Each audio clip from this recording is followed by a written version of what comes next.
One small brick united with others can make a mountain of difference. Literally. In this series of videos, me and my brothers are going to take on the hardest challenge yet and build the biggest Ninjago MOC this channel has ever seen. Bigger than the Oni Titan, Garma Mecha Man, and of course bigger than Chen's Island itself. And the MOC we chose was Shintaro Mountain from season 13 of Ninjago. This creation is going to be jam-packed with many characters, an insane amount of details, and terrifying and fantastic creatures. We have 3 different categories: minifigures, builds, the mechs, and creatures. It's time to plan this Shintaro Mountain out. So we're gonna start this thing with 4 32 by 32 base plates. Now the bottom level is gonna comprise of 4 different sections with different areas of the cave. The next level of the cave is going to be a little bit smaller. We want to slope up the walls of each level to make it increasingly smaller and make it look more like a mountain. And then finally on the very top we can put Shintaro Mountain. And that is what I'm going to start on today. Before we get started building, we got a bunch of pictures from the show and printed them off. Then we stuck them on this cork board that I used for Chen's Island, and now we have lots of detailed pictures of everything we need to build for this MOC. So let's get started with a minifigure panel. We're gonna start with our first 3 minifigures. We have 2 Shintaro guards, and of course the magnificent and conniving King Vangelis. The Shintaro guards have mainly gold armor. For the chest plate, I used the dragon armor from Hunted, and his helmet on top is a Garmadon helmet painted gold to match the rest of his suit. I also gave him gold decorative pieces for the wings. I duplicated this guard, so now we have 2. For King Vangelis, I got the Dragon of the East's body and cloak piece, and ripped off Morbius's hair. Sadly, it's not Morbin time. King Vangelis may look splendid from the outside, but he has some dark secrets. Destruction. Now we come to the next category, and this is the builds. We're gonna unlock one of the most majestic builds today. The first thing you see when you come to Shintaro is the city of Shintaro, a majestic gold and white city on top of this huge mountain. This city would be an amazing place to vacation to, but the caves beneath it, definitely not.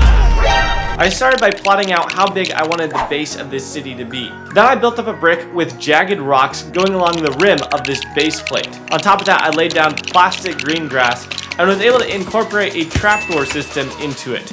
But more on that in a little bit. I started building the main structure for this Shintaro city, and this was a grand palace. I was using highlights of teal and making it as cool as I could until I realized I wasn't making it as cool as I could, and I could make it way better. So I sadly took my last look at the MOC, and then I did this.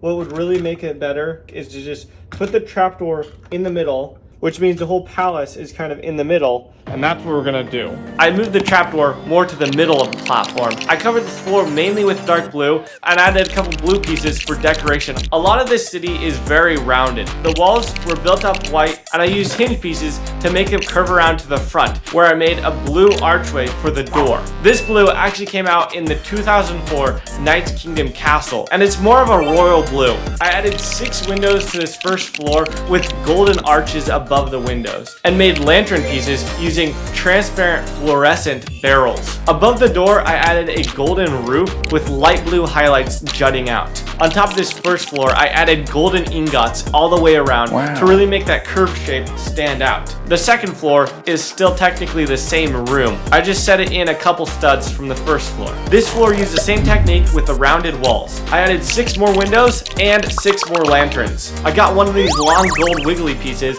and made a golden ring for added decoration, and now this place is looking extra fancy. Now it's time to decorate the throne room with a lot of different details. We'll start with the majestic throne. I used Monkey Kid staff pieces for the armrests, and the king has a small pedestal beside his throne that you can place the evil skull of Hazadur on. And in the center of the palace, I decorated what looks like a target, and if you set someone here, you can pull out behind the throne where I put a crate of Vengestone, and your unsuspecting visitors will fall to their doom. This Kingdom of Shintaro is a little sketchy, but believe me, it's gonna get sketchier. On the wall, we put a picture of King Vangelis, which kind of gives him away because he's holding a literal skull. And then inside, we have 2 statues. Now it's time to work on the actual second floor. I got heavily inspired with the new Barradoor. It's not built, and on the front I use a smaller ring to give it forced perspective, with the bigger ring on the floor beneath it. I added some more gold and blue highlights to it, and on the top of this building I got these nice rounded gold pieces and put 4 of them along the rim of this building. Then I built a spire going up even higher with the gold drill piece on top of it, a smaller cone on top of that, and finally a unicorn horn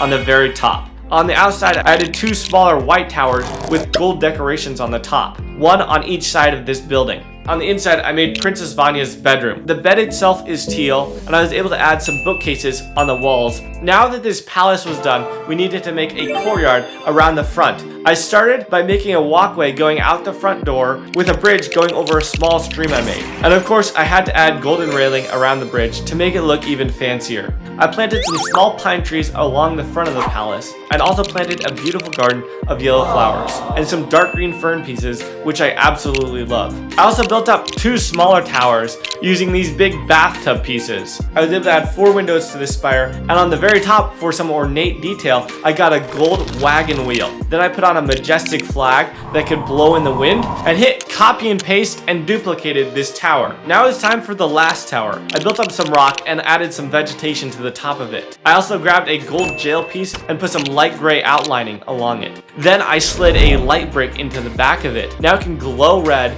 and indicate the entrance to the caves beneath. Above that, I built a prison for this actually very evil King Vangelis, though you can free him by pressing this crystal.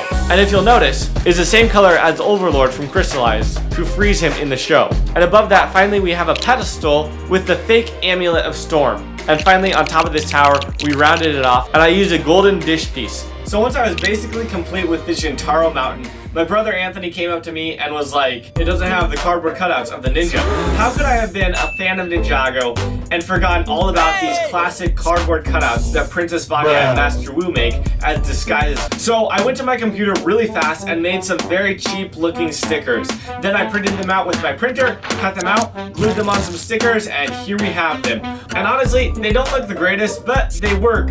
And now Princess Vanya can disguise herself as either Zane or Lloyd. Finally, we can add the Shintaro guards flying above the city, making sure no intruders come in. So now let's go to the brand new Creature Builder Expert. It's actually my younger brother Tyler, who is amazing at building animals and creatures, and he actually built every single creature and the awesome mech for this MOC. So let's see what he's got for us today.